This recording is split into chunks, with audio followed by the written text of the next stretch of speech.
नमस्कार दोस्तों, मैं अमन स्वागत करता हूं आपके अपने YouTube चैनल एजुकेशन हब पर। आज है 4 अक्टूबर और चलिए जानते हैं 4 अक्टूबर से संबंधित कुछ इंपॉर्टेंट करंट अफेयर्स।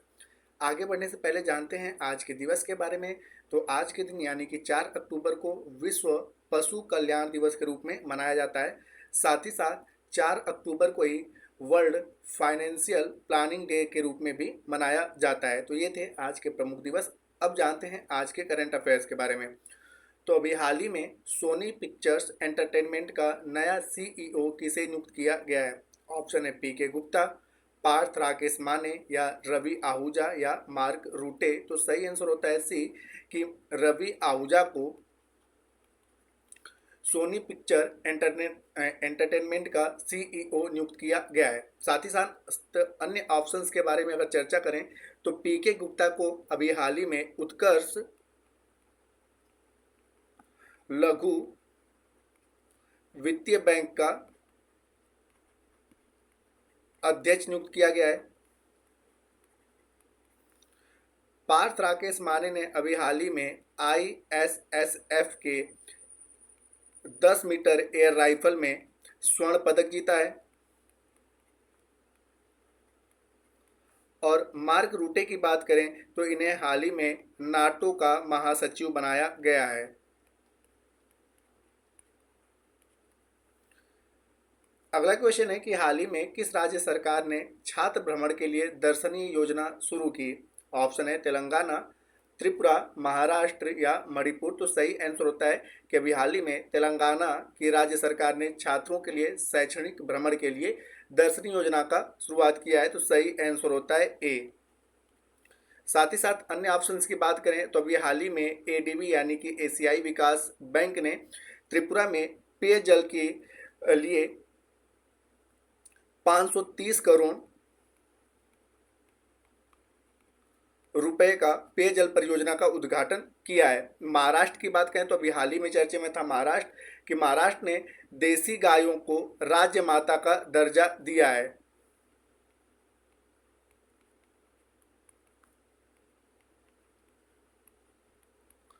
और अभी हाल ही में मणिपुर का गांव है एंड्रो। तो मणिपुर के एंड्रो गांव को विरासत श्रेणी में सर्वश्रेष्ठ पर्यटन गांव का दर्जा दिया गया है। अगला क्वेश्चन है कि ग्लोबल इनोवेशन इंडेक्स में भारत का स्थान क्या रहा? 40, 39, 134 या 126। तो यहाँ पे जानते हैं कि अभी हाल ही में बौद्धिक संपदा संगठन के द्वारा बौद्धिक संपदा संगठन के द्वारा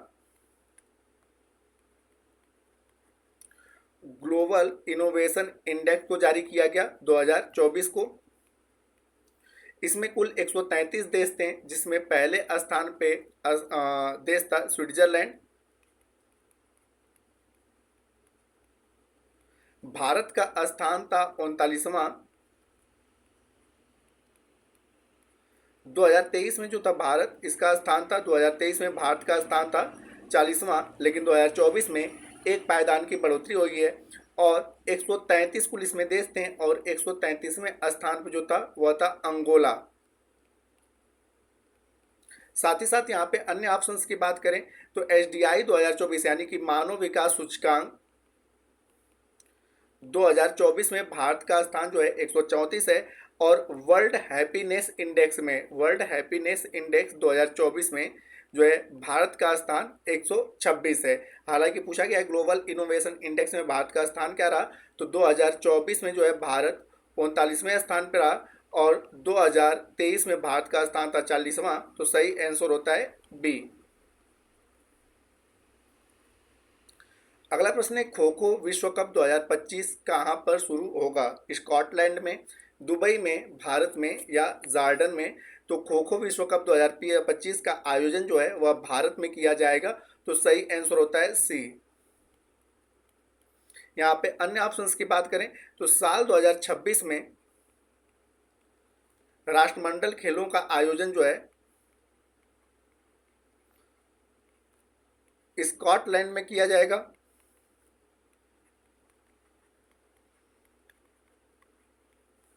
और अभी हाल ही में वर्ल्ड ग्रीन इकोनॉमिक फोरम का शुभारंभ जो है वर्ल्ड ग्रीन इकोनॉमिक फोरम का जो उद्घाटन है दुबई में किया गया। और अभी हाल ही में चर्चे में था जॉर्डन कि WHO के द्वारा कुष्ठ रोग से मुक्त होने वाला विश्व का पहला जो देश बना है वह है जॉर्डन। हालांकि दिए गए प्रश्न के अनुसार सही आंसर होता है सी कि 2025 का खो खो विश्व कप भारत में आयोजित किया जाएगा। अगला प्रश्न है कि सैफ अंडर-17 चैंपियनशिप का खिताब किसने जीता। तो इसके बारे में चर्चा कर लेते हैं कि सैफ अंडर-17 जो है चैंपियनशिप खिताब जो है इसका संबंध फुटबॉल से है और इसका जो आयोजन है भूटान की राजधानी थिम्पू में किया जा रहा था। और फाइनल जो मैच है वह भारत और भूटान के बीच में खेला गया जिसमें विजेता रहा भारत और उपविजेता रहा भूटान। तो इस प्रकार से सही आंसर होता है डी कि सैफ अंडर-17 चैंपियनशिप का खिताब जो है भारत के द्वारा जीता गया। अब तक कुल भारत ने इस खिताब को 6 बार जीता है। अन्य ऑप्शंस की अगर यहाँ पे बात करें तो अभी हाल ही में जापान में टाइफून आया हुआ है जिसके कारण जापान में काफ़ी लोगों की जाने गई हैं। तो इस टाइफून का नाम है सानशान। जापान में जो टाइफून आया है इसका नाम है शान और एम्पिल। तो आपसे पूछा जा सकता है कि एम्पिल और शान टाइफून किस देश में आए थे, तो जापान में। और अभी हाल ही में वर्तमान समय में अमेरिका में भी एक तूफान आया हुआ है जिसके कारण काफ़ी लोगों की जाने गई है। तो उसका नाम है हेलन। हेलन नामक तूफान जो है वह टाइफून जो है वह अमेरिका में आया हुआ है। तो ये रहे इसके क्वेश्चन के आंसर। अब दोस्तों कुछ ऑनलाइनर क्वेश्चन आंसर को यहाँ पर हम देखते हैं। तो अभी हाल ही में नीति आयोग ने तेलंगाना के साथ मिलकर महिला उद्यमिता मंच का पहला राज्य अभ्यास शुरू किया है। और अभी हाल ही में दिवांशी ने ISSF में 25 मीटर पिस्टल में जो है इन्होंने स्वर्ण पदक जीता है। और दिल्ली उच्च न्यायालय का मुख्य न्यायाधीश जो है वह न्यायमूर्ति मोहन को बनाया गया। और अभी हाल ही में जापान के नए जो प्रधानमंत्री हैं वो बने, उनका नाम है शिंगेरू इशिबा। और विश्व दूरसंचार मानकीकरण सभा 2024 की जो मेजबानी है वह भारत के द्वारा अक्टूबर में की जाएगी। और अभी हाल ही में भारत और कजाकिस्तान के मध्य उत्तराखंड राज्य में संयुक्त सैन्य अभ्यास किया जा रहा है जिसका नाम है काजिंद और यह इसका 8वां संस्करण है। वर्तमान समय में अगर GDP की बात करें तो वर्तमान समय में GDP के गणना का आधार वर्ष जो है 11 और 12 है, यानी कि 2011 और 12 है। और केंद्रीय सांख्यिकी मंत्रालय ने GDP के गणना का आधार वर्ष 2011-12 की जगह पर 2022-23 को प्रस्तावित किया है। तो दोस्तों ये रहे कुछ ऑनलाइन करंट अफेयर्स।